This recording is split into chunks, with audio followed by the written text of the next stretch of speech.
Hit that like, hit that subscribe. That's my baby. That's my baby. We're going at it at 110%. I just want 5 minutes of happiness, please. Just give me 5 minutes. And they did it! They did it! What the hell was that? Oh, yeah! What the fuck are you talking about?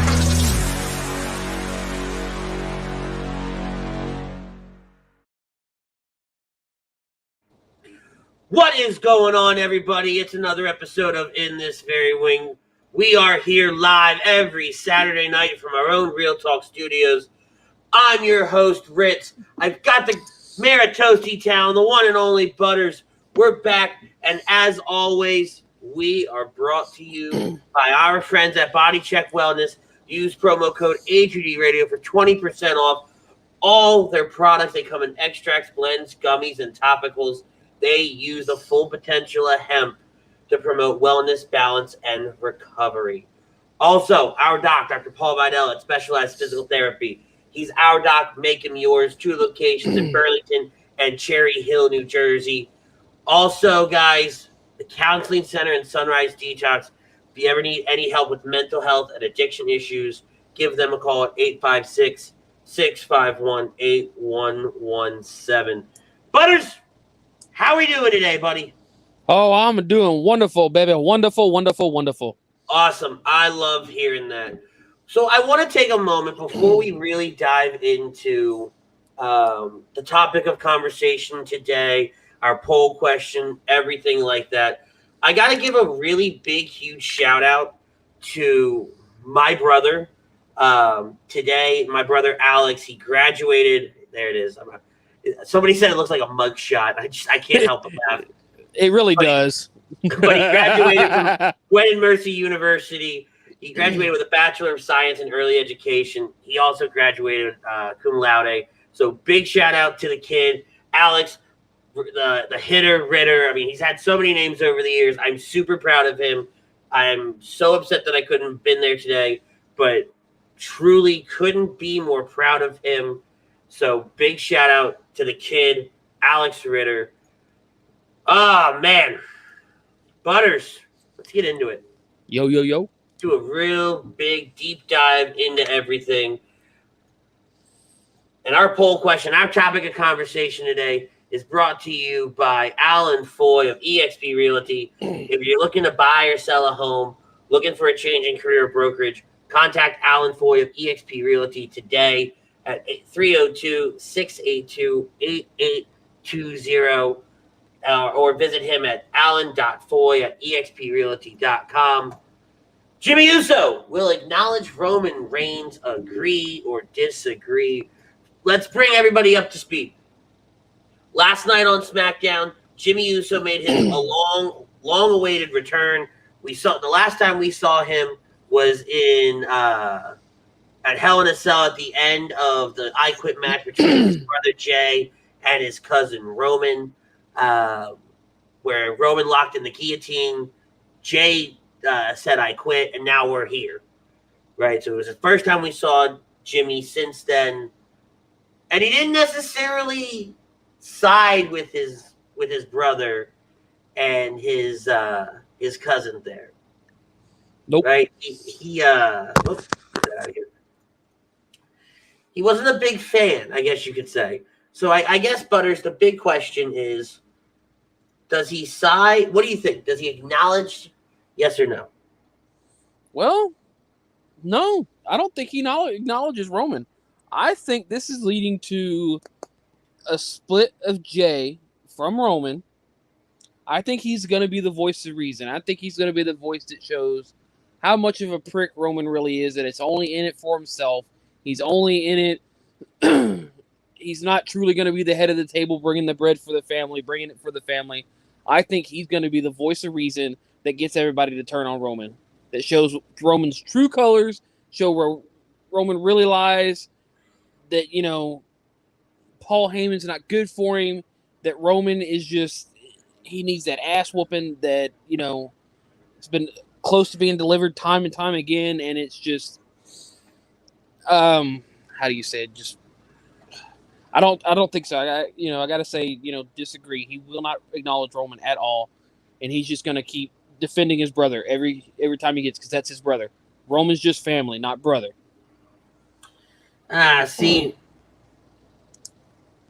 I look at it a little bit more in depth, right? I'm not saying you don't, right? I'm not trying to say that whatsoever. Yeah. But let's get into it for just a second. Pete Evans chiming in. Yo, fam, it's a Snack Pack Ritz and Lando Lakes. Hell yeah. Wow. We're taking shots here.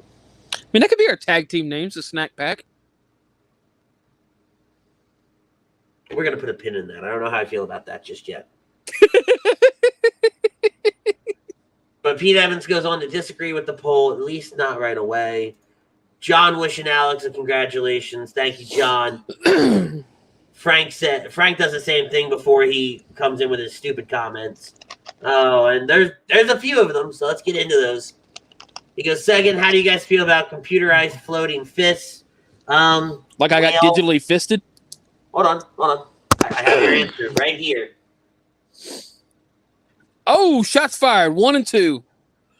He goes, I'm trying to stay awake before MJF throws me off a cage to my bed. Don't get me started. Jake Friel chiming in, what's up, boys? I disagree to the poll. And that's kind of where everybody's going, right? Frank disagrees as well. All Out Family Feud. Paging Steve Harvey. Game show reference aside, this could make for a great angle. Let's hope it doesn't get overbooked. And I don't think it will. And Brian says, Jimmy will screw Roman at the next pay-per-view. So, I disagree to the poll. I don't think we're going to see Jimmy fall in line. I don't think we're going to see him acknowledge Roman. But I want to dive a little bit deeper into it. I think, and I've been doing a lot of just fantasy booking, off the cusp kind of thinking with wrestling. And some of it is very, very skewed, right? But I'm just trying to find, I want to say find my love for it, because I'll always have love for it, right? I want to find the creative side of what we do over here again. And I felt like the Raw after WrestleMania was such a shot in the gut that I was so disconnected. And we talked about it last week, right? I was so disconnected from the product. So I started doing a lot of just fantasy booking and going back and looking at old storylines and how would I have booked it, knowing what I know now about pro wrestling and how could we have made it better, whatever. I think this is so deeply rooted in so many different things happening all at the same time. Okay? Here's what we established. Here's our baseline. Roman Reigns is the WWE Universal Champion, and he has his cousin Jey Uso at his side. That is our baseline. Jimmy Uso has now returned. Okay? And he does not want to fall in line. He did not think that Jey should have said, I quit. He never would have said, I quit, to Roman. Paul Heyman this entire time has been this looming figure off to the side. He hasn't really done a whole lot. You and I talked about it on our WrestleMania recap, and especially when we were watching WrestleMania. Mm-hmm. Go back and watch Paul when he's in those matches, when Roman's in those matches. Paul isn't in it for Roman. Paul's in it for the WWE Universal Championship. Because at the end of the day, who is Paul? Who is Paul's client? Roman. No. Brock. True. Brock is Paul's client, right? So I think this has been, and it also probably doesn't help that I've been watching some very in-depth YouTube videos on different universes as far as like the comic book world. So everything's connected, right? Yeah. But I think Paul knows Brock can beat Roman. So keep the title on Roman and surround Roman with people to help him fend off those that threaten the title. Whether it be somebody like Seth Rollins, Kevin Owens, right? Ryan Brodo chiming in. Hi, guys. Philly's bullpen sucks. Hashtag go Bama. No. Knock it off. You know, he knows what we're talking about. Knock it off over there. What row? He knows. Rut row. But, so it's all connected, right? Hold on. Mm-hmm. Okay? And so he's creating this little faction around Roman. But he's creating it with people that, when you bring Brock back into the mix, completely don't matter. They don't matter at all. Yeah. But what Paul doesn't plan for is Paul didn't plan for Jimmy Uso to not fall in line. To not come back and immediately side with his brother, side with his cousin. Right? So now this puts throws a wrench in Paul's plan. All the while, who has a title shot next week at WrestleMania Backlash? Cesaro. And what is Cesaro? A Heyman guy. He's a Paul Heyman guy. Exactly. Right? So what's to say that, you know what? Heyman knows that Brock's not coming back. Mm-hmm. At least not right now. Right? But if we can put the title on Cesaro, we can find a way to use the Jimmy Uso thing. Yeah. To get the title off of Roman. Because ultimately, right, not only does Paul think that Brock can beat Roman, Roman's also Brock's biggest threat. Mm-hmm. Especially in the company now. Right? So, why not do everything you can to facilitate behind the scenes, in the shadows? Paul Heyman's like Lex Luthor. Yeah. Right? Facilitate, and especially go back to Justice League Unlimited. Right? If you can recall that show. And Cadmus, and how Luthor was funding Cadmus and everything like that. Right? And I'll explain why I bring that up much later in the show. Yeah. But he's facilitating everything. He's making all these moves. Right? This could be the biggest bit ever if Paul's able to take the title off of Roman, put it on Cesaro, get Cesaro to the mountaintop, which he firmly deserves to be at. Yep. By far. And then Roman will come back, will climb back up the mountain, take the title off of Cesaro, and that same exact night, before Roman can, bask in the glory, see what I did there? Can bask in the glory of the moment, the Beast will return to claim his throne. Right? Reclaim his throne. Greg chiming in saying, "What's up, fellas?" He says, "Hector Neris sucks. Cut his ass now. Sorry, wrong show." I'm going to guess that's a Phillies pitcher. I'm going to guess that's something to do with the Phillies in general. He says, "I'll hashtag disagree to the poll, even though I'm behind on SmackDown. Shocker." Yeah, we know. And he's giving me a hard time for firmly. Shut up, Malakovic. You sit there, you drink your Mellow Yellow, and you eat your bonbons. Ooh, Mellow Yellow and bonbons. Hold on. I messed up over here. So, I disagree wholeheartedly. I think there's a lot more going on. All right, phrase that. Let's be real, right? We all know there's no way anybody in the WWE is smart enough to come up with what I just came up with. No, but see, here's the thing, though. You could be smart enough to come up with it, but the problem is Vince will turn it down in a heartbeat for something else that he thinks is good shit. No, yeah. Greg says water and Cold Stone, but close. Ooh, wait. What's your Cold Stone order?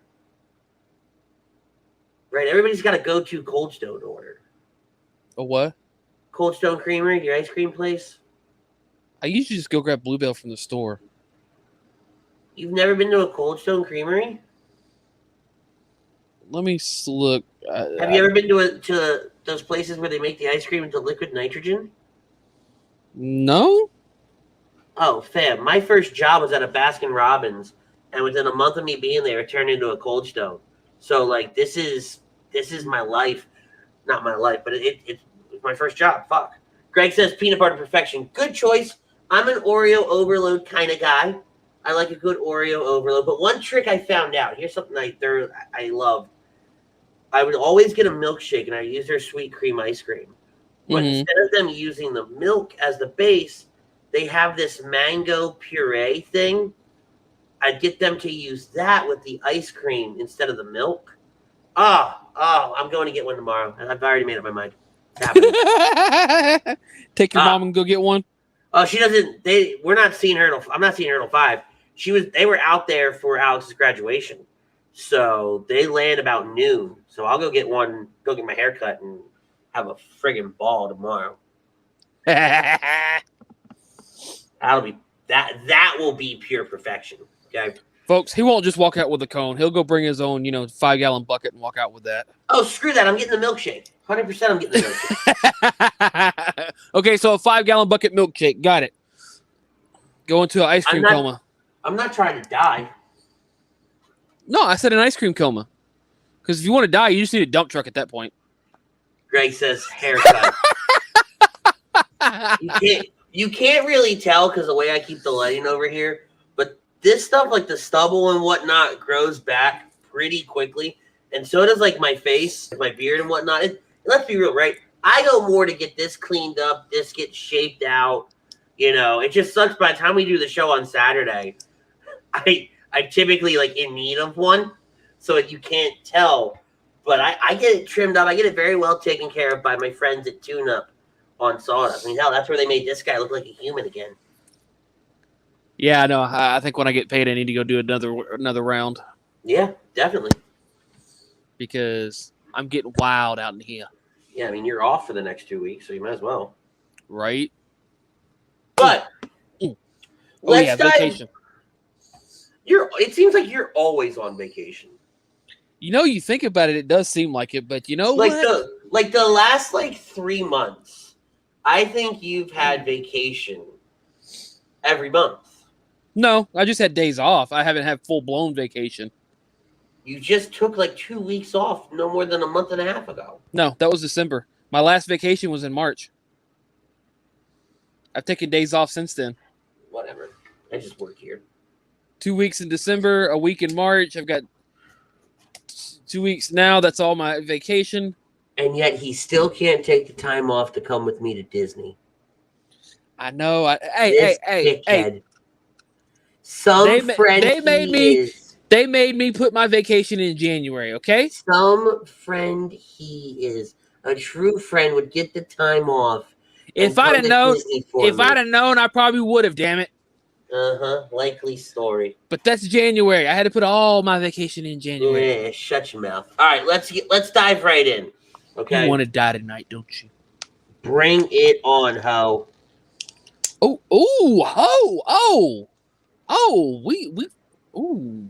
right. He bringing out the big words. Well, it's the words you understand. Man, he can actually sound 2-letter words now. Ooh. Never mind. We're not even going there.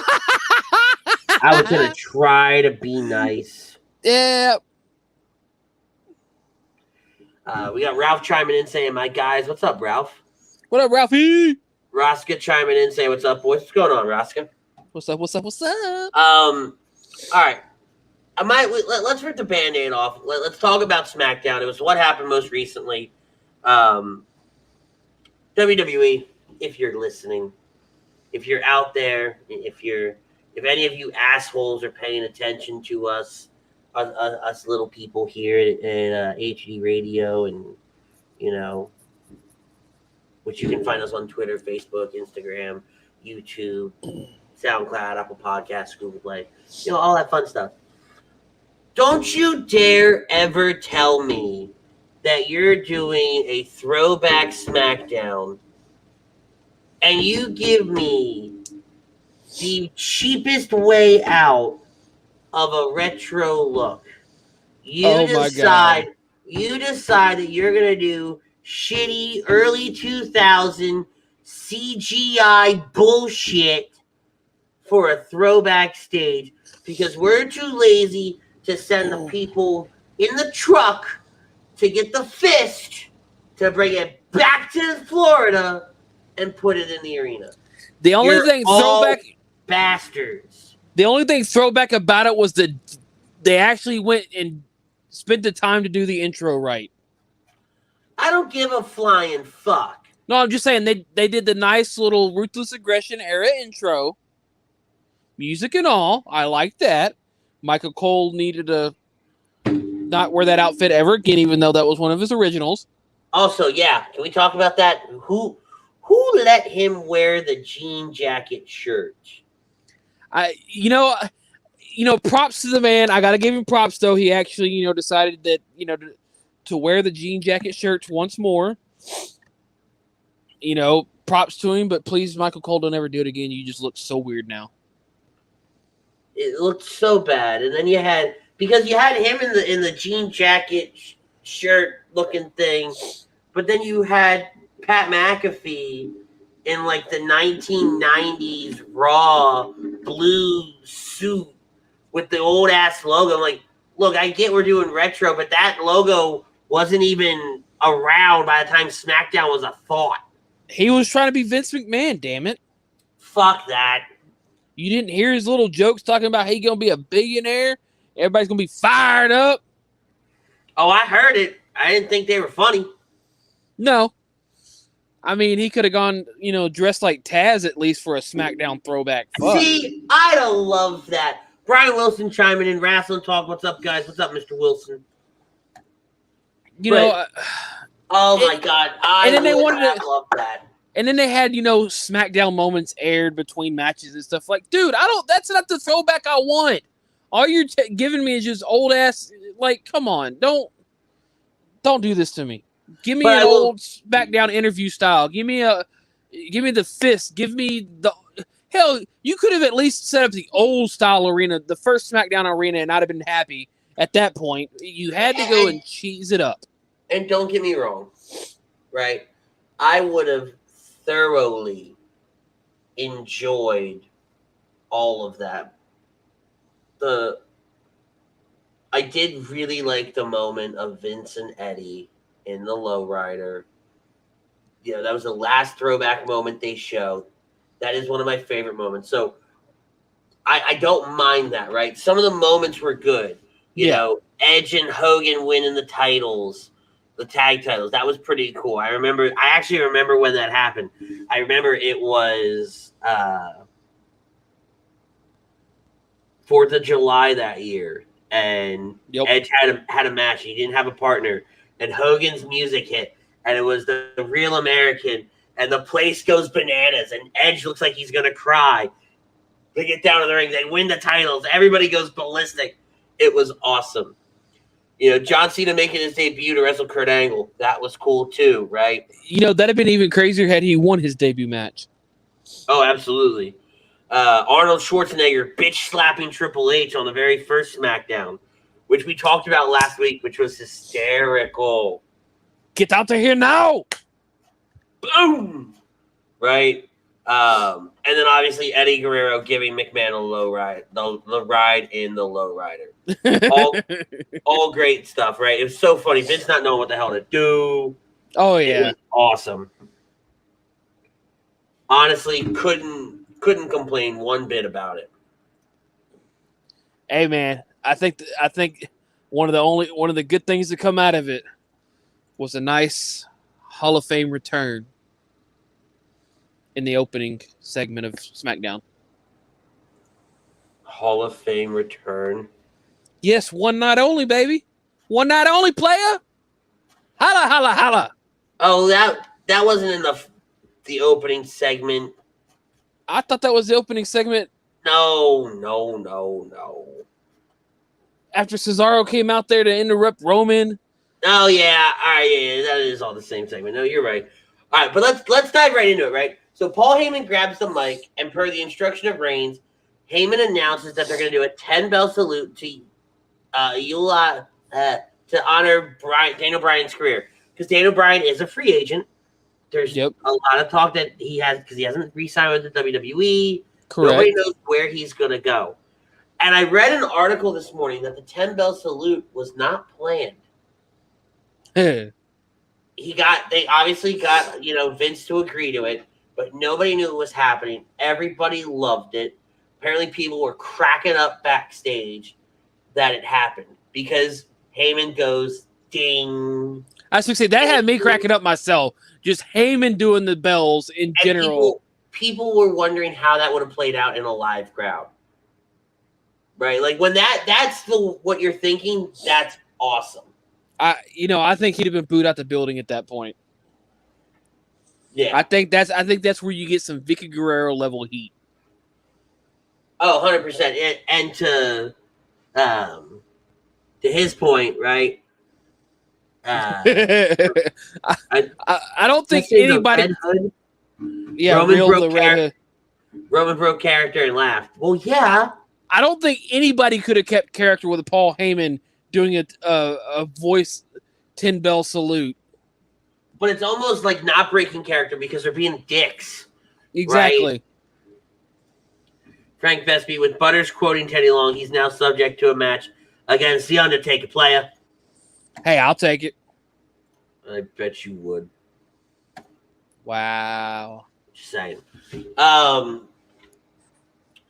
Reigns says he's a man of his word. He did what he said he would do, and that everyone should acknowledge and thank Reigns. Reigns says that with Bryan's absence, they replaced him with someone who will acknowledge him, and out comes Jimmy Uso, which we already talked about. The Usos embrace. Cesaro makes his way to the ring with a mic in hand, saying they can never praise Daniel Bryan. As Cesaro talks about his match tonight, Seth attacks Cesaro from behind, and out comes Hall of Famer, SmackDown General Manager Teddy Long. He says that if Cesaro beats Rollins tonight, Cesaro will challenge Reigns for the title at WrestleMania Backlash. As Long leaves, Reigns attacks Cesaro, and Rollins begins to assault Cesaro. The match happens, right? Almost immediately, we come back from commercial break. Cesaro and Seth begins, and Cesaro ultimately ends up winning. And how the ending of this match plays out, Cesaro sent over the top rope from Rollins. Rollins rolls out, tells the Usos to stay out of his business. He's not Roman. Jimmy hits a super kick to Rollins in retaliation for Rollins subbing Jay as Cesaro dives outside. Back in the ring, Cesaro hits the neutralizer and then the 1-2-3. So, in a weird turn of events, the Usos kind of put things in play for Roman versus Cesaro. Yep. Right? It's a really weird turn of events. And that's why I think things are more deeply rooted.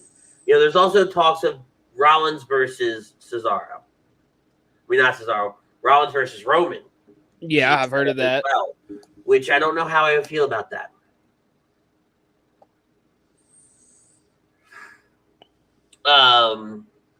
Teddy Long's backstage with Sonya Deville and Sami Zayn.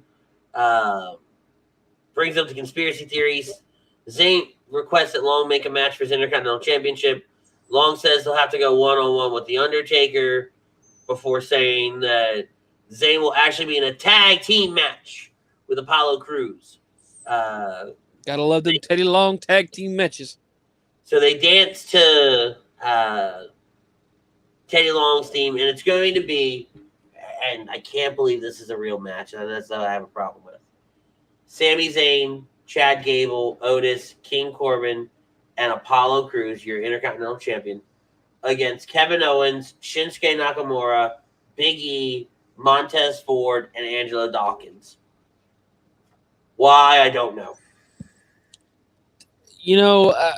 I think at this point they're out of ideas to do with certain people, so they just kind of throw them all in a one big 10-man tag team match. Because Teddy Long's there and it's a throwback, so let's make Teddy Long make a tag match. Because everybody needs to be in a tag team match, player. Because Vince hates tag matches, but Teddy loves them. Other than that, not a lot to take away from SmackDown. No. Right? We do get the fact that, so at the end of the night, Roman Reigns is in the ring with Jay and Paul. Reigns says that this is not how he envisioned the night. Jimmy Uso interrupts Reigns coming out to the ring. Jimmy asks Jay where he stands. Jimmy says that the I Quit match with Jay and Reigns was hard to watch, and that the only thing that Jay quit for was Jimmy. Reigns puts Jimmy says no matter what, he would have never said I quit to Reigns. Reigns says that Jay and him have moved forward and that he's not going to go back and forth with Reigns. He wants Jimmy to acknowledge him and stand with him. Reigns calls Jay the Uso as Jimmy drops the mic and leaves and turns his back on Roman. Jay goes after his brother, persuades Jimmy to join them as Cesaro attacks from behind. Jay runs back to Reigns' rescue. Eventually, Jimmy comes back, but it's more to get Cesaro off his brother. Yep. Cesaro hits the neutralizer on Jay, and Cesaro standing tall as both the Usos and Roman Reigns are down on the mat as SmackDown goes off the air. See, this is where I'm thinking that, Jimmy is going to be the voice of reason, because all he's doing, he's just there to protect his brother. He doesn't care about Roman or that damn title. He cares more about his brother than he does anything else. So he feels like his brother's in a bad spot. He feels like his brother's Roman's bitch, and he doesn't want that anymore for his brother. He wants his brother to be, back together, back happy, because he can see in his face that, Jay's not happy, that he doesn't want to do this, but he does it because he has to, because he acknowledges his chief. And so I think at this point, Jimmy is going to ease or rip that Band-Aid off and pull Jay out. See, I guess I disagree. No, I don't, actually. I really don't. The more I think about it. I don't know. It can go so many different ways with this. Yep. I'm a little excited for it, right? Don't get me wrong. Brings a new dynamic to the group. Right, because it was kind of getting stale. They had nothing for Roman to fight for, right? And him fighting for the acknowledgement was big. And now it also adds something to the fact that Cesaro's in this mix. So now you got to go, where's this going to go? Is Jimmy going to screw over Cesaro? But with the way you see Jimmy acting, you go, Cesaro's only getting screwed over if he fucks with Jay. If he starts trying to beat down Jay and get rid of Jay, Jimmy's going to get involved. If it's, if all he's doing is Roman, Jimmy's just going to sit back and watch. So I think if Jay gets beat up and attacked by Cesaro during the match, I really think Jimmy's going to cost Cesaro. If not, that whole Jimmy factor is what brings it up a notch. It's what amps it up a little. Well, it really says, because again, let's go back to Seth versus Cesaro at the start of the show. Yep. Why is it Cesaro versus Roman at WrestleMania Backlash? Because the Usos got involved. Yep. In the match, right? Whether it's directly, indirectly, right? Roman's got a match now because of the Usos. Uso. Right? Because Jimmy hit the super kick. Yep. Right? So, because Jimmy's protecting Jay. Right? From Rollins. So he kicks Rollins. Yep. So it's so layered. I love it, right? It adds more layers to it. Because now I can say, and we'll talk about it next week as we do our deep dive preview, I think Cesaro wins the match. I think Cesaro has a very high chance. Right. He's if this was any other moment, I don't say this, right? If anything else was going on, if Jimmy doesn't return, I think that's where I would go too. If Jimmy didn't return, that's where we see it just being another Roman win. Whether it be by disqualification, whether it be by straight up, rack them and stack them, choke them out, however you want to see it, however you want to call it. Right. So, I want to see next week on SmackDown, the go-home show for WrestleMania Backlash. knowing that how SmackDown came off the air this week, knowing how things are leading into that pay-per-view, right? Mm-hmm. What's Roman's reaction going to be to the fact that Jimmy turned his back on Roman? So Jay went to Jimmy. Cesaro attacked Roman. Mm-hmm. Jay goes back to attack Cesaro. Jimmy goes back to save Jay, not save Roman. Yeah. Right? How is that all going to play out? Because we know Roman's going to blame Jay for the fact that Cesaro got close to him. And now to, Frank's point earlier, right? And I can't believe I actually said this. Frank's point. Frank got a point. Oh, God. It's a family feud dynamic of Roman being pissed at Jay because Jimmy helped Jay. Jay being pissed at Jimmy because Jimmy didn't side with Roman. Right? And then Jimmy being pissed at Jay because Jay's blind to see what Roman's doing. And it's all to try. It's all intermingled, all interwebbed to the point where Heyman's just sitting back watching the implosion going, my client's fixing to return and fuck y'all over. Maybe, right? And we're putting a lot of stock in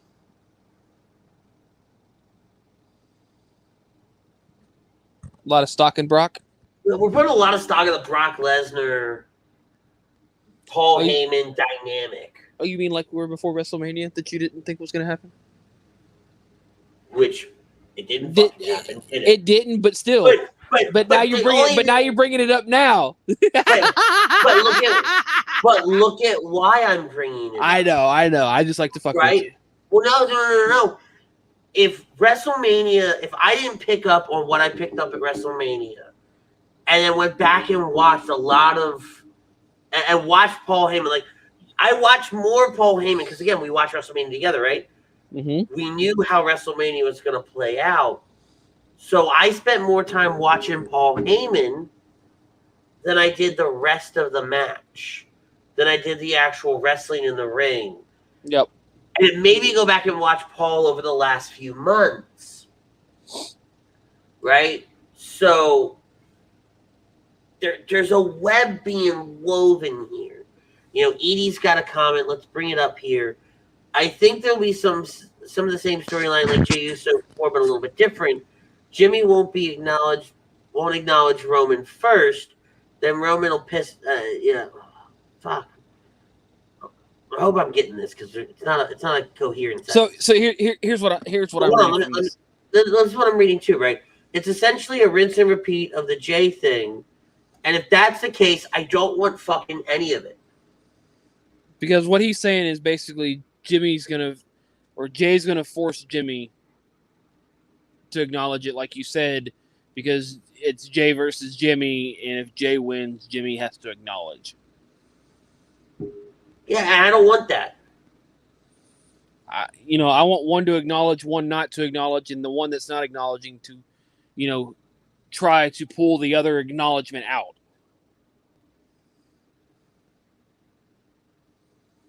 That's what I want. But I don't want them to have to rinse and repeat what we did with Jay, because the stuff with Jay was really special in its own way, and we broke it down because it was Jay getting his opportunities at the title, Jay putting on great matches, and I don't think that Jimmy can't, right? But I want Jimmy to be able to stand on his own leg away from that. Yeah. Right? In his own light, with a different storyline than Jay. And I like this interweaving web that we're kind of building here. And we may be really, really wrong, right? You just don't know. But it could be one of the greatest things WWE's ever done. Yep.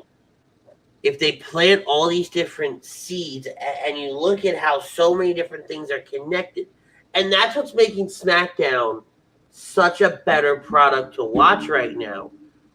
Because then if you turn it all around and you look at the clusterfuck calamity that is Monday Night Raw,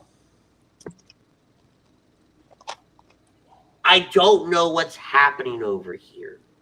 We got Chuck's chiming in, saying, "Gentlemen, what's going on?" The Godfather himself, Tom Arnone, chiming in, saying, "Boys, what's up, Tom?" I think there's some congratulations that need to go to Tom as well. I think I saw earlier today that the team that Tom coaches actually won their championship today in their tournament. I think I just saw that too. I think I saw that correctly today. So if that is the case, congratulations, Mr. Arnone, for leading your team to victory. Yup. Chucks brings up one of the biggest issues I have with Monday Night Raw. How Eva Marie is coming back. Now, before I completely and utterly rip this thing to shreds, because I'm going to, okay, I want to preface all of this with saying I am okay with Eva Marie coming back for not a single reason why anybody thinks. Let's put it this way. Chucks and I are on the same page. Okay? And everybody knows what I mean now. You're going to bring back somebody, though, that never stepped inside the ring, never did anything worthwhile, right? Her claims to fame were having a wardrobe malfunction and attempting to be a Bella. Now, and I saw, it was actually a comment from Chrome in one of the wrestling groups that we're in. Somebody posted something about Eva Marie, and I like Chrome's comment, and it did kind of make me think a little bit. And he said, and I'm paraphrasing, but he says something along the lines of, look at how much time has passed from Eva Marie when she was first with WWE to now. Look at how much she's gone out and changed her appearance, everything like that. You know, all the fitness, all everything, right? It's a very different Eva Marie now than what we had. My problem is that we're going to try to bring in the strong, fierce female character on a show where we've already got somebody like Charlotte Flair, who is a strong, fierce female character. She's taking that top heel role. She's taking, I mean, fuck. Sonya Deville just put her in the women's match between Rhea Ripley and Asuka for WrestleMania Backlash. For seemingly no reason whatsoever.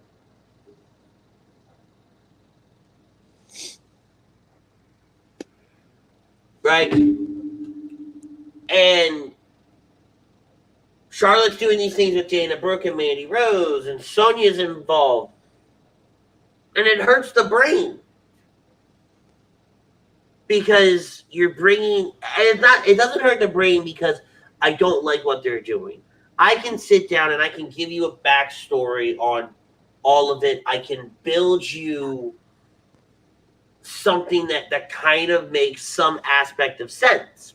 And then they turn around and in the same week, say Eva Marie's coming back, and they give her this great vignette, you know, and the evolution of Eva Marie. First of all, I think you're 2 years too late on the evolution tagline, right? You missed the opportunity a few years ago. I mean, who's to say that, you know, we get the evolution leading to evolution too?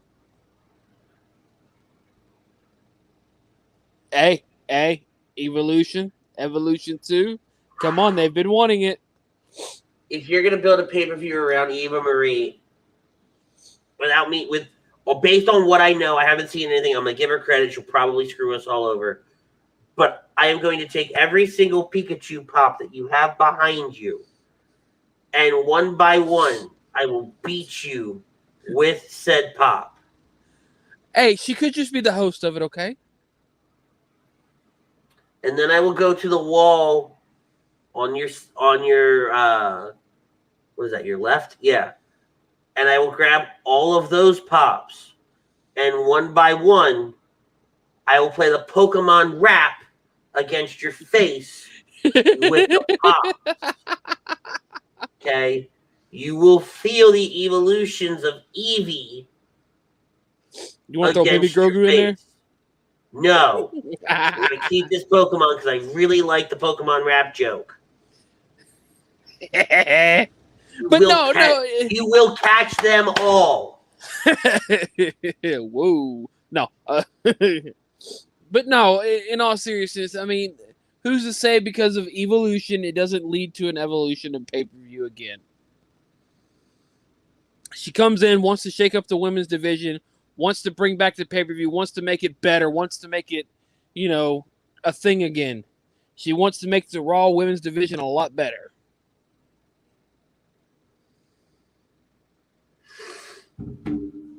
I mean... But how do you make it better, right? I mean, she could be, they could pull a TNA and make her the commissioner of the women's division. But then what does Sonya Deville do? What purpose does Sonya Deville serve? To screw up Adam Pearce's life? But you give her the role of commissioner over the women, right? Yeah, that's why you have Sonya Deville in that role, in my eyes. I know, but Sonya Deville right now has just got power over everything, like Adam Pearce. Except for some reason, she is slowly gaining more and more and more power because it should be Adam Pearce that has that power to bring Charlotte back, not Sonya. So somewhere along the lines, we've got this. Prism says, click in and Butters is being threatened with assault via his own Pokemon. Looking like it's going to be a rough night, Butters. You have no idea. Yeah, rough night. But, so somewhere along the line, Sonya's getting all this power, but where's she getting it from? Who's giving it to her? I feel like there's more to this. This way, they have that power struggle there, while Eva Marie can just quietly, be the commissioner of the women's division. I hate it. Nothing against you, but no. I hate if that's the route they're gonna go. It's the dumbest thing they can ever do. Chrome chiming in. Good evening, gentlemen. Good evening, Mr. Chromiak. How are you tonight, sir?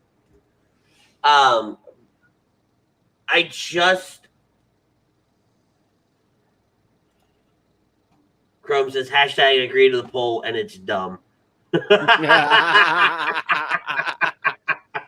Chrome says have a great show. Thank you, sir. But Chrome's the only one to agree, right? Yep. And don't get me wrong, right? While I did disagree, right, I do see the argument for the agree, right? I do see how WWE can very, very easily, like Indi said, rinse and repeat what we did with Jay and have him fall in line. Like that's the easy way out, right? Remember those old what were they, Stables commercials where you had to have the easy button? Yep. Hit the button, right? Yeah, do it the easy way, right?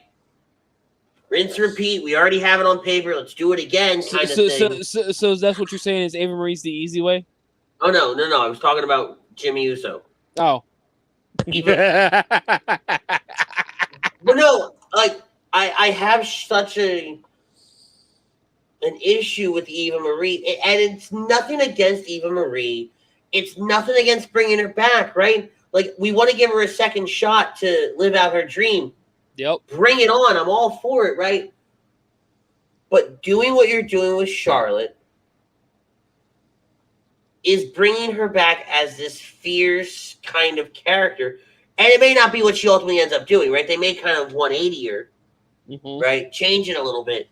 But the way you're portraying Charlotte, the way you're portraying Eva Marie, on paper, there's some similarities there. Yeah. Right? On a character basis. I mean, who's to say you have Eva Marie come in displaying that type of character, but she's the face, while Charlotte's portraying the heel? I don't need a face and a heel, right? And Yeah, Crow says, "Don't you dare start talking shit on Eva Marie." All right, you're late to the party. I'm not, right? I like the fact that she's coming back. I like the fact that we're going to give her another opportunity, right?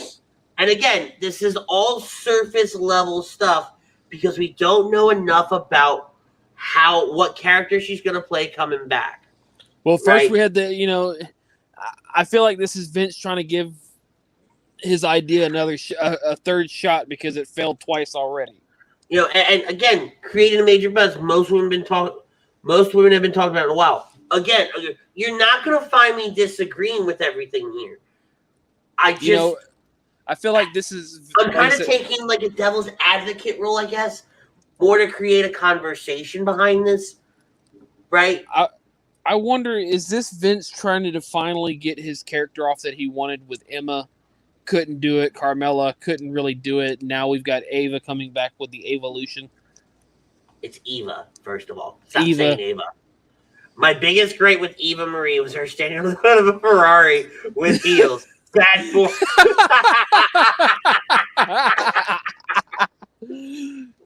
But I guess my biggest question, right? And again, I'm really just trying to drive some kind of conversation. Yeah. Because lately you and I have been very, very not short, but just in tune with, like, we see things the same way.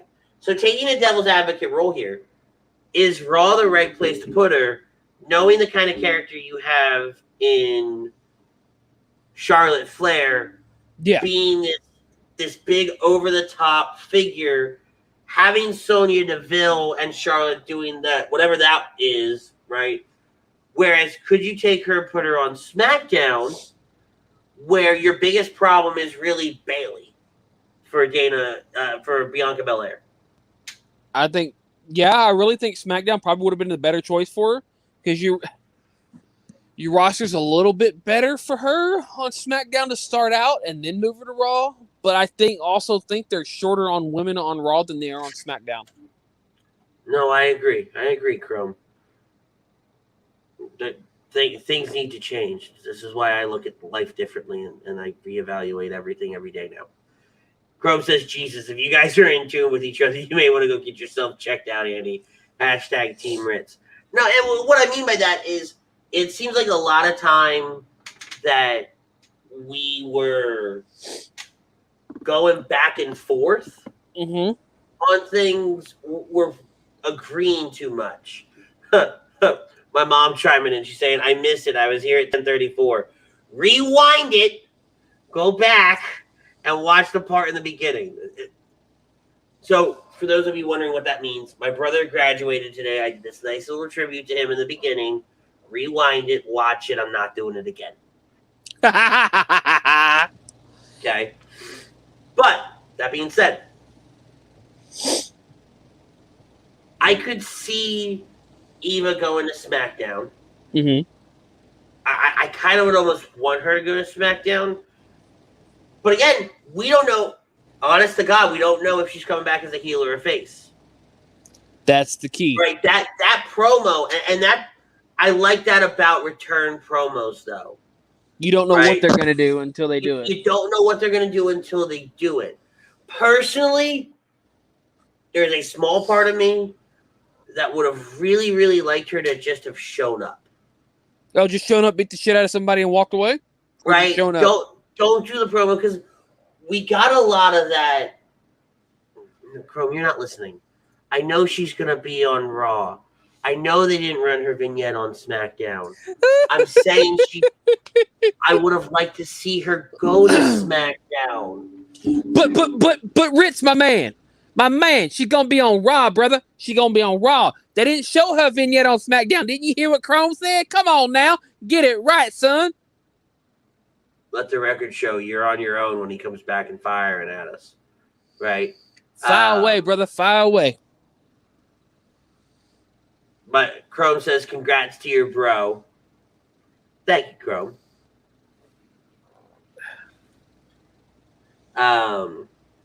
Where was I? I mean, honestly, in general, when it all boils down to it, Raw was just a clusterfuck in general this week. I mean, you had You're all over the place, like you said. This Eva Marie promo, Eva Marie, however the fuck you want to say her name. It's not how the fuck you want to say your name. It's Eva Godfuck Marie. You know, show me how it's fucking Eva. I don't know, okay? I just fuck. For some reason I'm getting my E and my A mixed up, okay?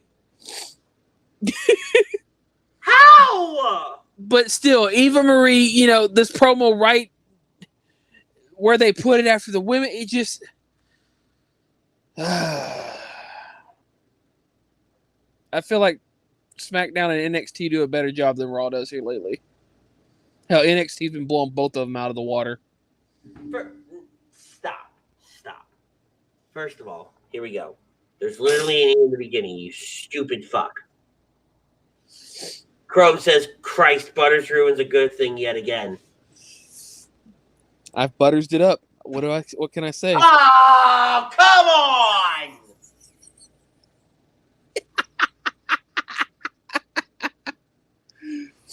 What's wrong? What's wrong, Andy? There's a lot fucking wrong. Oh, there's a lot wrong with me, son. Yes, there is. Chrome says NXT is the best wrestling show on television. I don't disagree with that. For the love of God, all right, I'm going to put it up here. Again, I use Ringside News for a lot of my recaps. I'm just, we're throwing tomatoes. Elias and Jackson Riker are throwing fucking tomatoes at Randy Orton with Kofi Kingston just chilling in the background, right? Because why the fuck not? Can somebody explain to me what we're doing here? They're throwing tomatoes for shits and giggles. They don't care who they hit. Okay, so now he's in timeout. We're gonna put the stupid fucking timeout for a minute. Okay? And Chrome says, honestly, Johnny Gargano is the most entertaining heel going right now. I love what Gargano's doing. I love the bit with him, and even Austin Theory's doing really well here. Are you done? I'm probably going to say something stupid later, so no. Okay. We'll talk. We'll throw you back to timeout. Okay? But Austin Theory is just as good in his segments right now. The dynamic between Gargano and Austin, that bit they did with Scarlett on... Oh my God, that was great. Oh, I died laughing watching it. Those are the biggest claws I've ever seen.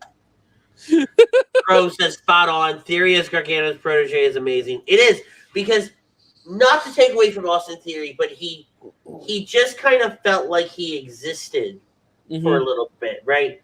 He needed just a little something more.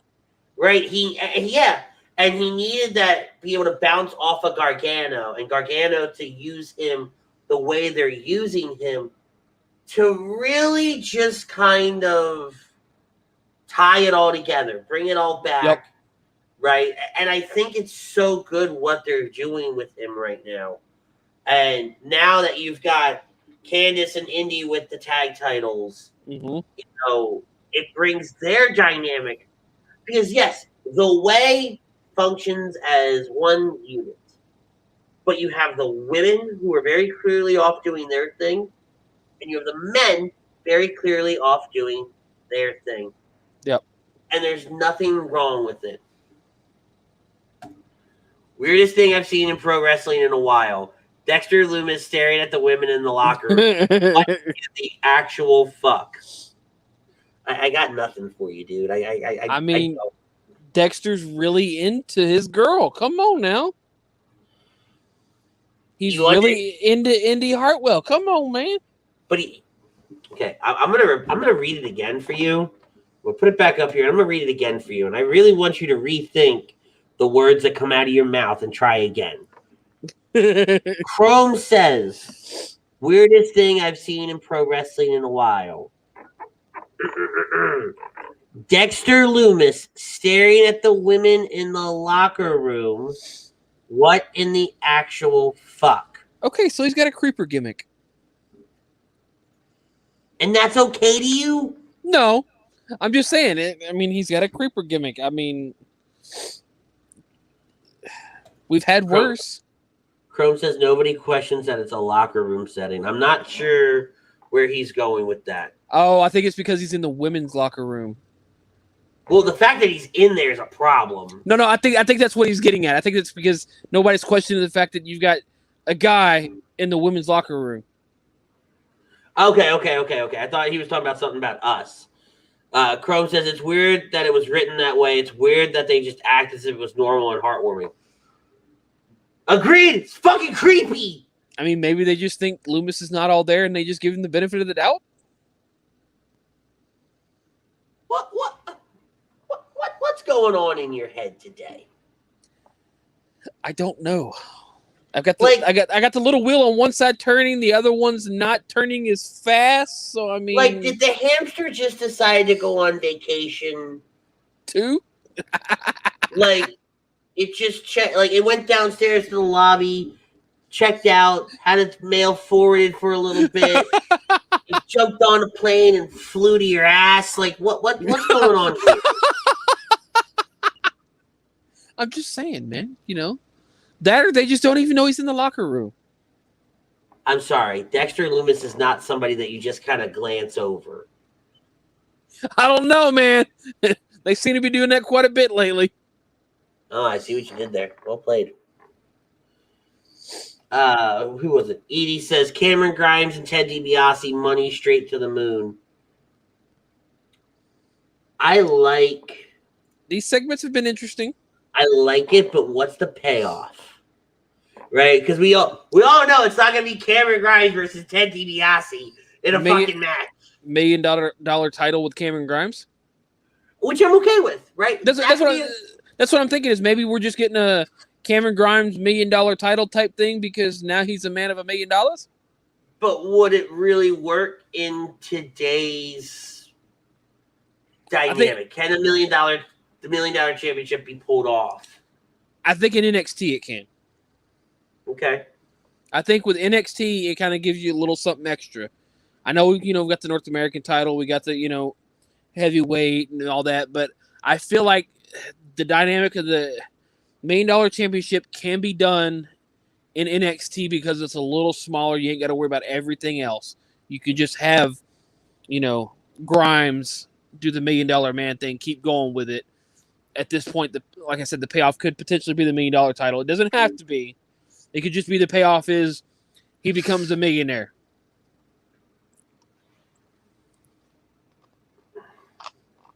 Probably. He gets some of that advice from, which I don't hate, right? I don't hate it, just and I don't hate the segments. I'm just trying to think again, big picture, right? Yeah. Where do you go? What's the ultimate? Oh God, fucking damn it, Chrome. Also, pretty sure the flowered shirt Grimes wore on NXT this week is the same shirt he wore when he bought me shots in NOLA. Can we go one episode talking about the guys in NXT without you bringing up how you had drinks with them at 34? Is that fucking possible? I mean, at this point, we might as well just start bringing up something every week on his show. I was gonna say something. I'm not gonna say anything. Oh wow! Ruh-roh. My mom just texted me. Right, my mom's watching it back. She rewound it. She watched it back. She goes, "Yeah, I can tell the night Alex was born was the night Eric Bischoff ruined Raw for everyone. Seems fair since Alex graduated today. You, me, and Dad were watching at the time it happened." So, if you think about, and again, I'm going to break that down for a minute. My brother was born on January 5th, 1999. Mm-hmm. That my mom goes into labor though on January 4th. That's the night where Eric Bischoff said Mankind was going to win the title. Has Tony Schiavone do that? That's going to put a lot of butts in the seats, right? And then I don't even think Raw was off the air. I don't think, and Mom would know it better, right? So when she catches up, she'll probably text me.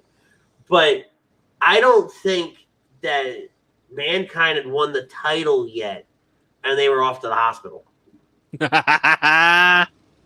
Right? So I forget that every time, but Mom always reminds me when she chimes in a little bit. But Chrome says, doesn't need a big, back to the Cameron Grimes, Ted DiBiase thing. Doesn't need a big payoff. It's one of those things that they can just run as fun little skits for a while, continue to develop his rich hillbilly character. Oh, no, I don't disagree, right, with that logic. If that's the way they go, I won't hate it, right? I won't be mad. I won't be upset, anything like that. Again, and Crow was a little late to the party, so he missed what I was saying earlier. I've been doing a lot of fantasy booking, deep dives, predictive thinking on wrestling, just to kind of like... Could this set him up with his own Virgil?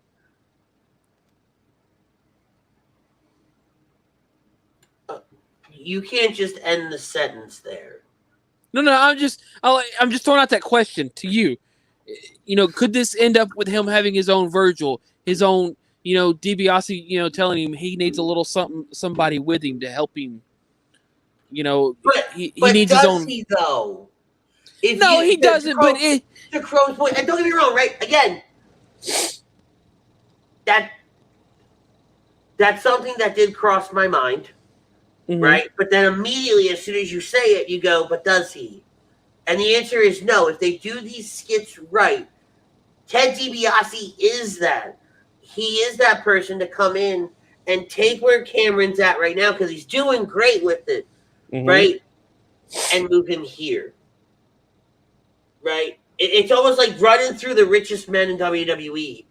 You have Cameron Grimes trying to be that, and it's Ted DiBiase now, right? And once he's done with Ted DiBiase, what if you bring in JBL? Ooh, I kind of like that idea. Right? And then he does the JBL thing. And now he has transcended those people and he is his own entity. Yeah. Right? And again, right, Chrome makes a good point. Set him up with his own bodyguard to treat like shit. I don't think that gimmick works in 2021. And I don't either. Right? No, but again, though, I don't hate where you go with it. I just don't think it works. Right? True. Because in the world of wrestling, when you get something very, very early on, like we all do, you kind of run through all the different possibilities. What would work? What won't work? And you find out pretty quickly, hey, you know what? That won't work. That doesn't fit the narrative. Yeah. Of 1, the year, 2, the direction the company's going, and then 3, the actual individual. Grimes consistently chases the DiBiase unicorn until he takes so many risks trying to hit his level that he ends up broke. That could be another way to take it. Yeah. Right? Like this all backfires on Grimes. There's so many different ways. And that's what I like with a lot of the storylines that they're doing right now, is there's a really positive way to take it, in the sense of, Grimes becoming this big entity and, playing the incredibly rich hillbilly character. But then there's also, and I don't say negative in a bad way, right? But everything he's doing ruins him, so to say. Yeah. And he turns into a very bitter, ruthless, cutthroat individual trying to get back to the, for lack of a better phrase, back to the top of the mountaintop financially. Right? So it makes him exceed more so than what he was doing before. And there's a million different ways. I say a million, that's exaggerating, right? But there are a couple different ways that you can take it, and they're all good. Not all good. Most of them are good. There are some that just don't work, right? Because yes, Ted DiBiase made his name in the late 80s, early 90s. But that was such a different time in the world, in the company, in the dynamic of professional wrestling, than now. You can't take something that was done back then because, well, let's be real, right? We all have watched some stuff from back then and it doesn't hold up well. No. Right? Even though they try their damnedest. Do it now. I mean, they try their damnedest to try, but like you said, it doesn't. Not all of it always holds up. Right. Chrome goes, Grimes will never hit Ted DiBiase level until he appears on HUD radio. That's when he finally hits the DiBiase pinnacle. Which, if you don't know what Chrome's talking about, Lazy Booking did have Ted DiBiase back on a few months ago when they did the 2-part Road Warrior Animal tribute show. They had the $1 Million Man Ted DiBiase on there. Go check it out in the archive section. Great stuff. Cheap plug for Lazy Booking too, which you can catch every Tuesday night right here on HUD Radio, hosted by the Ginger Gang, Maddie Sudi, and Michael Chromiak. Boom, been there, done Pretty that. much. I don't know. So much of a clusterfuck. So much of when you talk about Raw, right? Yeah. That it just hurts my soul, and I don't want to talk about it anymore. I think it hurts a lot of people's souls. You know, NXT, I think, start to finish, does tell a better story with what they're doing. By far. As a brand. I think SmackDown is a close second. Mm-hmm. Right, but NXT still... Number one? Still number one, right? Week in, week out. I like how they structure their shows, too. Mm-hmm. Right, the stuff involving Karrion Kross doesn't always have to end the show. It doesn't always have to start the show. Like Correct. we saw this week, it was in the middle. The women's tag team title match had me. It was such a great match. Those women put it all out there, all on the line to make that match what it was. Indi Hartwell showed up, showed great talent. All them girls did great. Let me talk about this real fast for Chrome, and then because I put it up there. And then I'm going to talk about that. So Chrome says we're going to discuss it this week, but I'm curious if you guys watched the season premiere Dark Side of the Ring about Brian Pillman and your thoughts if you did. I actually didn't get a chance to. I saw it on I have not yet. So I actually saw it on YouTube about a week ago. Mm-hmm. And I said, but it was really late at night, and I was like, you know what? I'm not going to watch it. If I start this now, I'm not going to get to sleep. Right? You're like me. If I start something at night, I'm not going to bed till it's done. Exactly. And it was already 2:30, 3 o'clock in the morning. And I just never circled back to it. I've got some time tomorrow before I see my stepmom for Mother's Day. So I'm probably going to try to watch it tomorrow, or if not tomorrow night. It is in my watch later actually playlist. Mm-hmm. So I have it there. I just haven't gotten to it. Honestly, what I enjoyed watching Dark Side of the Ring is I like watching when Chrome and the guys from Lazy Booking talk about it, to then go back and watch it, listen to their, with their commentary in mind while watching it, and then kind of create my own side of it. I had a lot of fun doing that the last couple times I've watched Dark Side of the Ring. It's no different than what I'm doing with the DCAU right now. And like I said, I told you I have for running. I'm going to talk about it a little bit later. You and I are going to talk a little comic books at the end of the show. Okay. What I like about NXT too is they start off with matches. They don't always start off with promos. Mm-hmm. Right. But to talk about the women, I brought this up during Stand and Deliver about how Indi Hartwell is the star, for lack of a better phrase, of that team. Right? Yep. Yes, Candice LeRae is the seasoned veteran. Candice LeRae is the is the ring leader, so to say. But I think I was an Indi fan after Stand and Deliver. I thought she stole the show. I think she steals every match, personally. Yep. She tells such a great story, and she really does a lot of the work. Chrome saying, we're going to review every episode this season as a permanent segment on Lazy Booking. And that's great, right? Like, again, it goes back to, I enjoy watching you guys talk about it and then going back and watching it. Mm-hmm.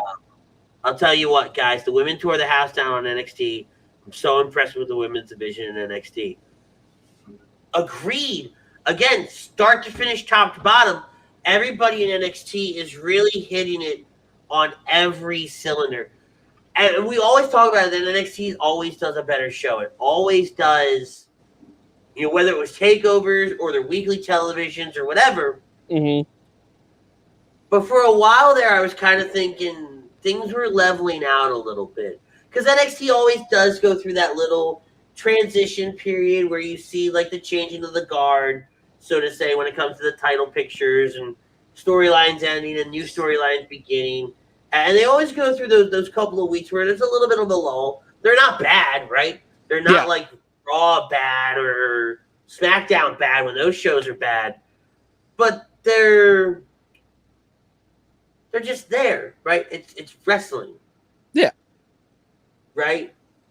And then they ramp it back up again, and they're kicking ass and taking names. And it's fun to watch the show from start to finish. It doesn't always get you overly hyped, right? Like, yeah! It doesn't do that all the time. But when you're done, you're like, damn, these guys put on a really good show. Yep. We've seen these gimmick matches a million times, and the creativity of the women in NXT just over the last 6 months have been amazing. Agreed. They're taking gimmicks that we've seen done hand over fist amount of times, but they're making them their own. They're making them unique. God bless you. I think you're about to sneeze. Yeah, I was.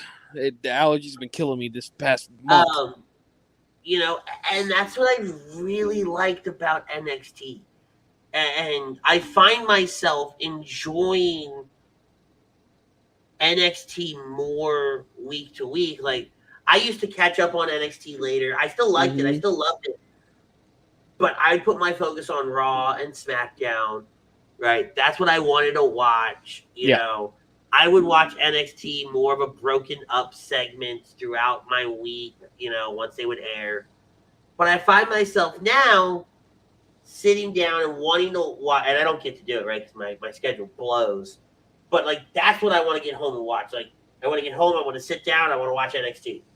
Yep. Right? I want to watch it start to finish in its entirety because it's just that damn good. Yes, sir. Right? You're not going to be on next week, so No, I want to it is your anniversary, so big shout out and congratulations to you. I don't know how the hell your wife puts up with you. I don't either. I can be real annoying sometimes. Sometimes? I don't know how she's put up with me for 4 years, but hey, God bless it. True. If I last another 4 years, it'd be a miracle. Because it's your anniversary, I'm not touching that one. Oh, come on. It wouldn't be you. No, it's out of niceness.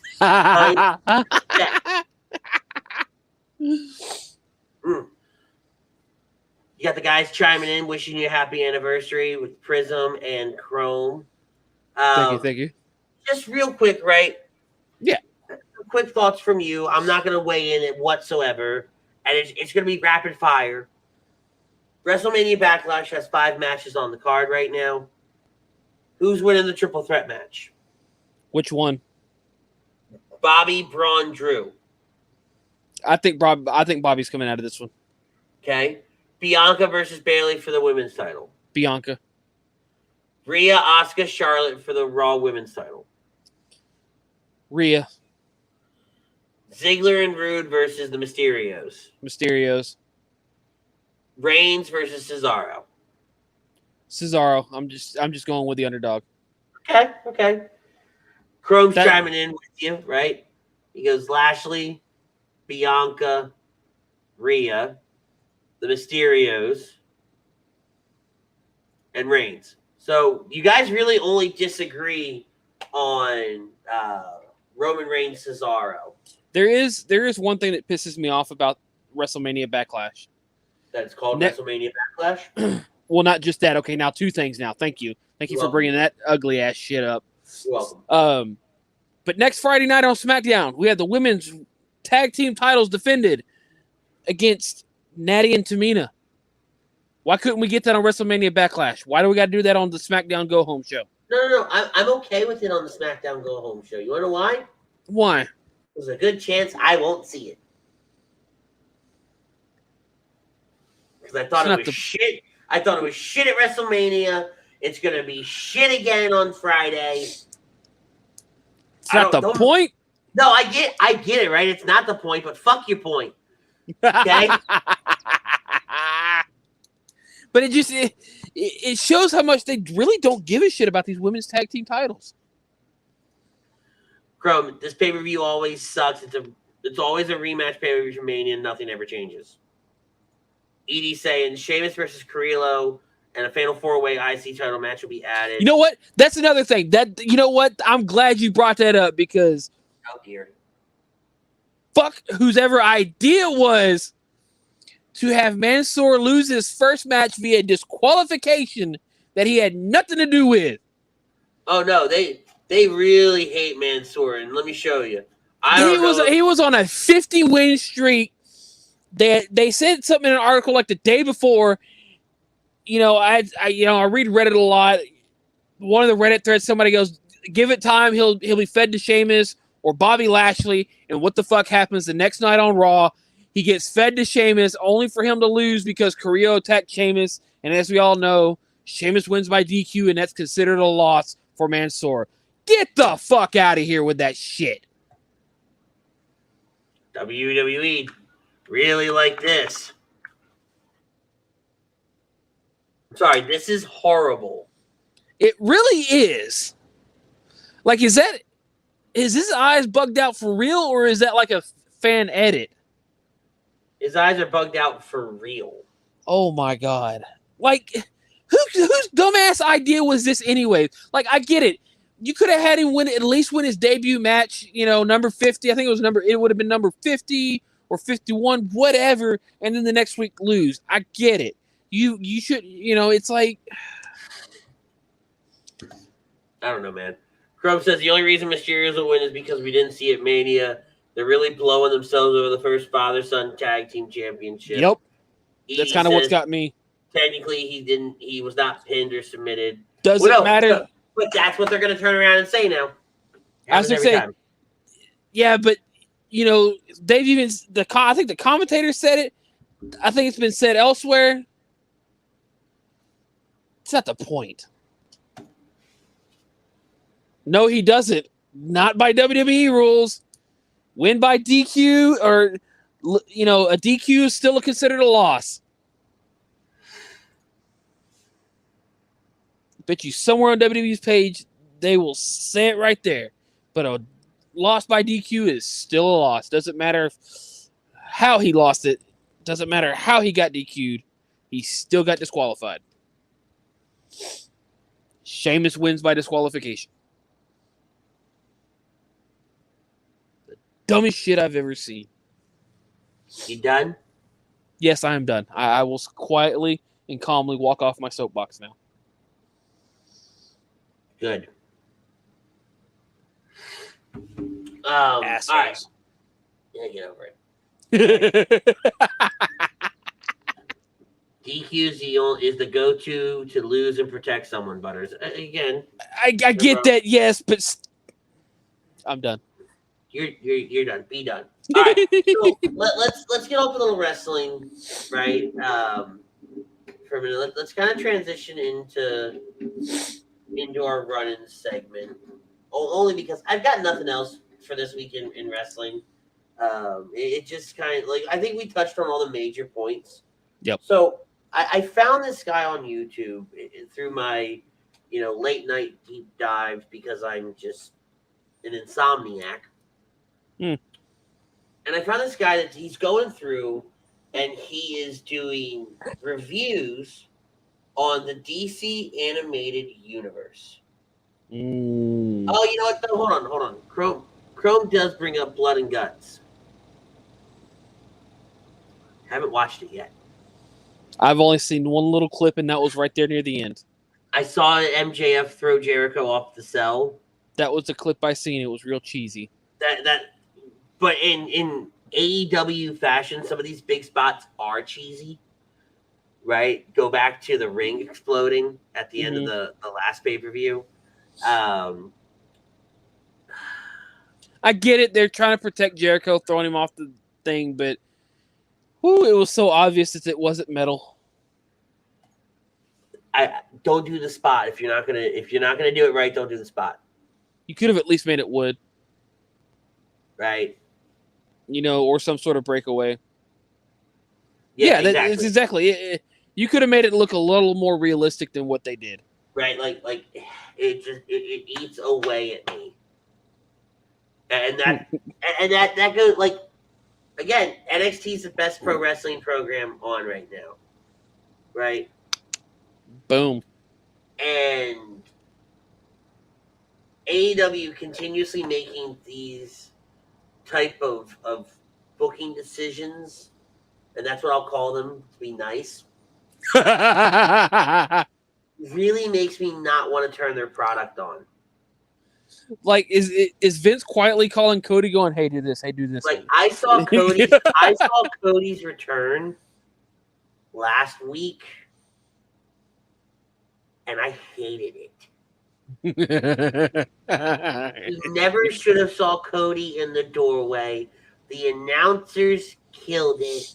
I hated it. and I'm trying to be so nice because I think sometimes the wrestling is better than what you see. And again, Chrome is he's saying exactly what I'm about to say, right? It's better than what you see on Raw. I don't, again, right? He uses slightly under. I'd almost put it and Smackdown almost on the same pedestal. So you'd have Raw. I mean, not Raw. You'd have NXT, SmackDown, AEW in that tied section, and then Raw. You could almost interchange AEW and SmackDown depending on what happens week to week. So you get them in slot 2 and 3 week to week. Right, like you'd almost interchange them, and then Raw's just down here. Now, would you say Raw's a drinking game? Now, would you say Impact's better than Raw at this point?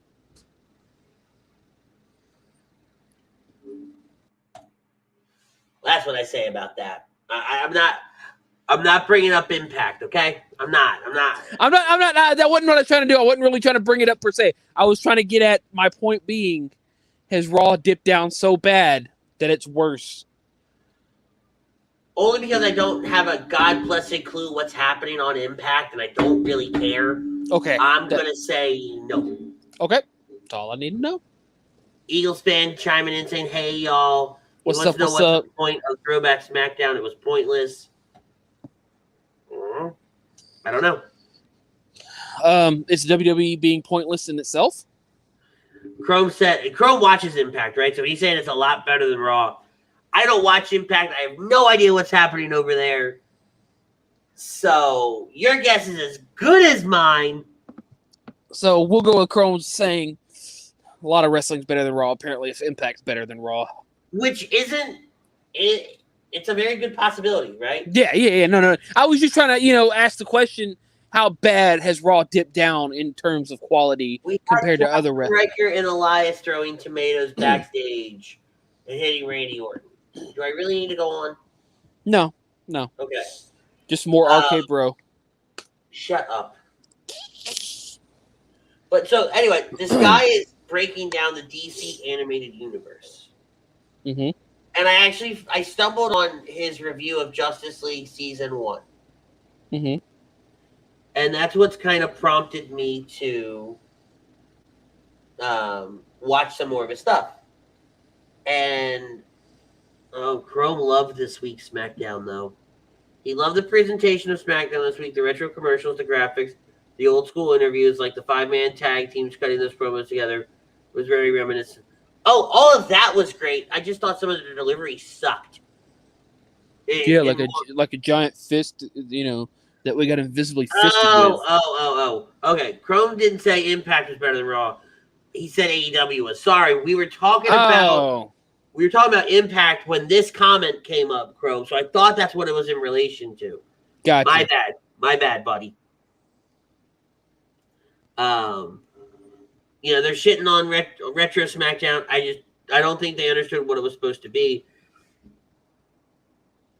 I think I just expected more. Right? I think you had an opportunity where you didn't have to worry about setting up a stage or setting up anything like that. You could have done more. You're in one building. Yep. Right? And I know they were doing old school weekend, right? I think I expected more. I think I expected a little bit differently. Prism saying he's got to get up early. Thanks, buddy. Have a great rest of your night as well. Good, Thank you, have Prism. a good day tomorrow. And I don't disagree, right? Maybe we all just thought, the wrong thing. We saw what WWE did with the old school Raws, right? And I think we assumed differently for SmackDown. Yep. Hoping for the the old school stuff, and I think it's mostly just because people want to see the God blessed fist on a set now.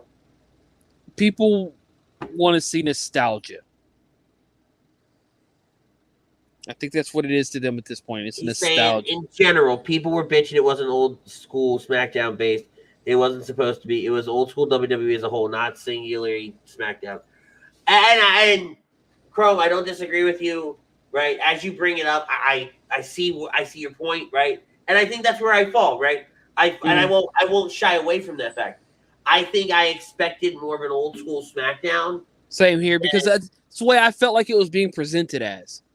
Right, and not just an old school WWE. But so I see this guy doing a Justice League Season 1. And it's a couple hours long, right? So I watched that and I'm like, okay. And then I watched his Justice League Season 2, and that fucker was 5 hours long. But I never thought of the DC animated universe being so in depth as it was. Like, if you go back and when he starts pulling up did you watch Justice League? I watched it growing up. I've watched it in latter years. I watch clips on YouTube every now and then. Like, it was a great show. When they start talking about Cadmus in Justice League Unlimited, do you know they set the stage for Cadmus all the way back in Batman the Animated Series? No, but it wouldn't surprise me. Like, if you go back and you watch, and once I'm done Justice League, because I'm in his Justice League Season 2, and then there's Justice League Season 3, like, for Unlimited, I'm going to go back and find his Batman the Animated Series ones, and then watch the Superman the Animated Series ones. So much is deeply rooted of that, of those two, like Batman and Superman the Animated Series, in Justice League and the continuity and how they built this story. And it even transitioned into Batman Beyond, which came out in between, Superman and Justice League, of this Cadmus arc and how Cadmus was truly behind a lot of what happened in those, years. And, like, it's so crazy. Like, we always talk about how Marvel's got the cinematic universe and Marvel's all connected and everything like that. Yeah. And DC never did it right. But if you go back and you watch how this guy breaks it down, I'll have to send you the channel. And watch how this guy breaks it down. DC did it first. Yeah, they did it with the animation, and they by far have done better than Marvel, period. Oh, yeah. Marvel couldn't make an animated movie to save their ass. Marvel, with the exception of the 90s with Spider-Man and the X-Men. Yep. I'll give you that one. I'll give them that one. Love you too, Chrome. Talk to you later. Hey, Chrome, and to everybody, right? We'll do this again right before we go off the air. But wish all your moms a happy Mother's Day tomorrow, which technically is today on the East Coast. But with the exception of the X-Men and Spider-Man in the 90s, Marvel doesn't have another good animated show or animated presence, really, No. until the Avengers series that came out on Disney XD. And not even Avengers Assemble, it was Avengers Earth Mightiest Heroes. That was a really good series. If you go back and you really watch that, it's a very well put together series. Not very episodic, but still very episodic, right? Yeah. But I never thought the DC animated universe was so I knew they all existed in the same universe, but you never really saw how ingrained back in 1991 when Batman the Animated Series debuted, how they took these pieces and they started telling the story because it was the same team, right? They got to tell a 10-year story over, 5, 6, 7 shows? Yeah. It's crazy to think, because that's also my childhood, right? That was my superhero childhood. Yay. And to go back and watch, and you don't pick up on that stuff when you're watching it, whether it's as a kid or even, in the countless rewatches I've done. I never as an adult, yep. Because granted, the only thing I've never gone back and rewatched, which I'll have to do now because it's on HBO Max, is the Superman the Animated Series. Ooh. I watched it as a kid. That might make me want to get HBO Max at this point. Right? I watched it as a kid, but I never have gone back and done a rewatch of it. I've never gone back and watched it since that very first run through I did. So probably what I'm going to do is I'm going to watch this guy's breakdown and reviews of everything. And before I do the Superman series, I'm going to watch Superman. See if you catch something? No, I'm going to watch Superman season 1 and then watch his review, and then do season 2 and then watch his review, and so on and so forth, and really see what I pick up on versus what he picks up on. There you go. It's so crazy to look and watch and see the breakdown of everything. And now you add it into that connected universe. You put that in the same category as Marvel's cinematic universe. Not as to the same tier and the same depthness that Marvel did with the cinematic universe, but I just mean as a connected universe where all this media ties in together, right? That's no different than Star Trek. That's no different than the mass entity that is Star Wars, right? I never thought DC really had a connected universe until you started watching these reviews. Right. Now, I knew all these shows took place at the same time, but I thought they were very, very independent of each other. You thought maybe it was you had the multiverse, but they all took place in different Earths, is what you're trying to say. No, not at all. I knew they all took place on the same Earth, but I never thought one show did such a massive callback to another, or such a massive reference to another, or that Batman, until you get to the New Adventures of Batman, season 4 of Batman the Animated Series, when he does World's Finest with Superman and everything like that, that he's aware that Superman's doing his thing. Right? Yeah. Or Superman's aware that Batman's doing his thing in Gotham. And then once you get to Batman Beyond, the Justice League is called the Justice League Unlimited in Batman Beyond in 2000. But yet the JLU doesn't show up till almost 2004. Very nice. Right? All these little things that get put into place and how it connects and how they really use Justice League, right? The 5 seasons between Justice League and Justice League Unlimited to tie the DCAU together in such a big bow between Batman, Superman, Batman Beyond, Static Shock, and even the Zeta Project. How you take those 5 shows and you end cap them with Justice League's 5 seasons, and you put it all together in a nice little bow. I think it's just absolutely great. Yes, it is. childhood. We really got to take one of these weeks. I think after WrestleMania Backlash, we need to take one of these weeks and just not do a wrestling show, right? I think we need to bring some people on and nerd out. And just nerd out for a couple hours. Hell yeah. We'll talk to some people and see what we can come up with. But guys, we're going to get out of here. Let's pay some bills before we go home today. Body Check Wellness is a line of products that promote wellness, balance, and recovery by using the full potential of hemp. They come in extracts, blends, gummies, and topicals. Use promo code A2D for 20% off your order at bodycheckwellness.com. Dr. Paul Vidal, Specialized Physical Therapy, has two. He's our doc, make him yours. 2 locations, Burlington and Cherry Hill, New Jersey. Check him out on the web right there, specializedphysicaltherapy.com. Many of us in our families deal with mental health and addiction issues. We're happy to support the Counseling Center and Sunrise Detox. Please give them a call if you need any help at 856-651-8117. Don't wait. Call them today. That's the Counseling Center and Sunrise Detox. Alan Foy of eXp Realty is the guy you need to call if you're looking to buy or sell a home, or you want to change your career, get into brokerage. You can reach him at 302-682-8820 or on the web, alan.foy@exprealty.com. Once again, guys, great show.